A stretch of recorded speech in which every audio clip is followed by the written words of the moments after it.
السلام علیکم every one, ایک بار پھر آپ کی خدمت میں ہم ایک نئی ویڈیو ایک نئے ٹاپک کے ساتھ حاضر ہیں۔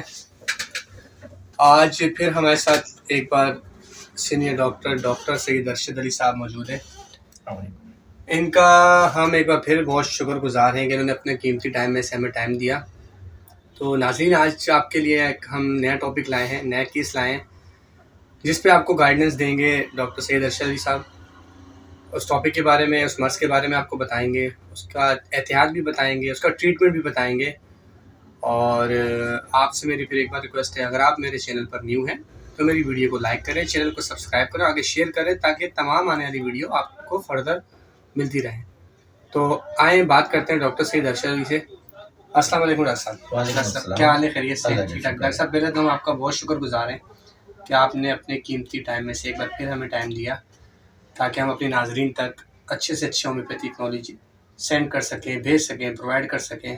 تو ڈاکٹر صاحب، آج کا ٹاپک ہمارا ہے الرجی پہ۔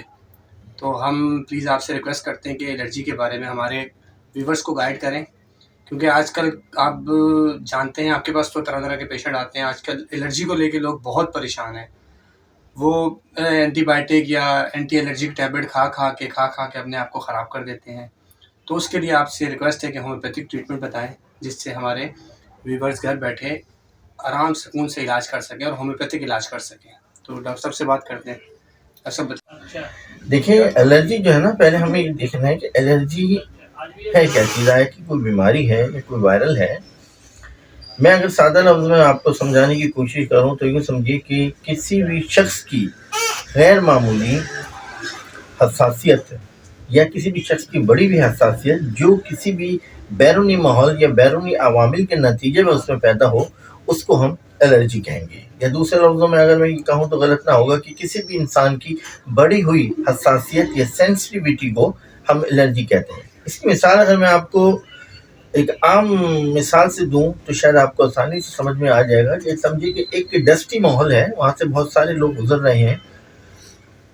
کوئی جب کسی شخص کو وہاں سے گزرنے کے بعد سنیزنگ یعنی چھینکیں شروع ہو جاتی ہیں، کسی کی ناک بہنے لگتی ہے، کسی کو کھانسی ہونے لگتی ہے، کسی کو سانس میں تنگی ہونے لگتی ہے، لیکن بعض لوگ گزرتے ہیں ان کو کچھ بھی نہیں ہوتا۔ تو جن لوگوں کو یہ پرابلم ہو رہی ہوتی ہے تو ان کی اس ماحول کے اگینسٹ حساسیت یا سینسٹیویٹی جو ہوتی ہے وہ بڑی ہوئی ہوتی ہے۔ اب سوال یہ پیدا ہوتا ہے کہ الرجی کیوں اور کیسے ہوتی ہے، یا جو بھی الرجی سے جو چیزیں ہوتی ہیں وہ کیوں ہوتی ہیں۔ چلیے دیکھیے، بات یہ ہوتی ہے کہ جو ڈسٹ جو ہوتی ہے اس کے اندر کچھ ڈسٹ مائٹس ہوتے ہیں جو کہ ہمارے سانس کی نالی کے ذریعے، بلکہ یہ سمجھے کہ نوسٹرل سے لے کے ہمارے پھیپھڑوں تک، کہ ہمارے نوسٹرل سے لے کے ہمارے لنگس کے اینڈ تک ایک میوکس میمبرینز بنی ہوتی ہے۔ ان میں کسی بھی جگہ جا کے جب وہ اٹیک کرتے ہیں تو ان کے خلاف الرجن بنتے ہیں جو کہ ان سے مقابلہ کرتے ہیں، اور میوکس میمبران میں سے سیکریشن ہونی شروع ہو جاتی ہے، بلغم بننا شروع ہو جاتا ہے جو کہ ان کو نکالنے کی کوشش کرتا ہے۔ تو یہ سمجھیے ایک طرح کی ان دونوں میں ایک جنگ ہو رہی ہوتی ہے، اس کے نتیجے میں ناک بہ رہی ہوتی ہے۔ ہم یہ سمجھتے ہیں کہ نزلہ ہو رہا ہے، ناک بہ رہی نہیں، وہ ناک نہیں بہ رہی ہوتی، وہ ایک طریقے سے اس کو جو ہمارا قوت مدافعت ہے، ہمارا دفاعی نظام، اس کو پش کر کے باہر نکالنا ہوتا ہے۔ اب بعض لوگوں کا یہ ہوتا ہے کہ لوگ کہتے ہیں نزلہ عورت ہے جی، اس کو نزلے کو بہہ دینا چاہیے، اس کو اچھا ہے جتنا نزلہ بہہ جائے۔ یہ مس کنسیپشن ہے، یہ ایسا نہیں ہونا چاہیے، یہ الرجی ہے بھائی، اس کو آپ دیکھیں گے کیوں ہو رہا ہے، اس کا علاج ہے، اس کو نزلے کو نہ بہنے دیں، اس کی ٹریٹمنٹ کریں۔ اگر ہم اس کے علاج کی طرف آتے ہیں تو بلکہ ابھی نہیں، ہم اس کی کاز کی طرف اگر آئیں تو بہت ساری وجوہات کی وجہ سے الرجی ہوتی ہے، کہ ہمارے ڈسٹ کے علاوہ بھی جو کتابوں پہ ہوتی ہے، ہمارے بلینکٹ پہ ہوتی ہے، پلو کورز پہ ہوتی ہے، ان پہ ڈسٹ ہوتی ہے، ان میں ڈسٹ مائٹ پیدا ہو جاتے ہیں، یا فنگس ہوتی ہے اکثر باتھ روم وغیرہ کے اندر، اس سے بھی جو ہے نا الرجی جو ہے وہ ہوتی ہے، اس میں ڈسٹ مائٹ ہوتی ہے۔ اس کے علاوہ کچھ میڈیسن سے بھی ہوتی ہے، کچھ بیرونی ماحول سے بھی ہوتی ہے، بہت ساری وجوہات ہیں اس کی جس پہ اب تک ریسرچ ہو رہی ہے۔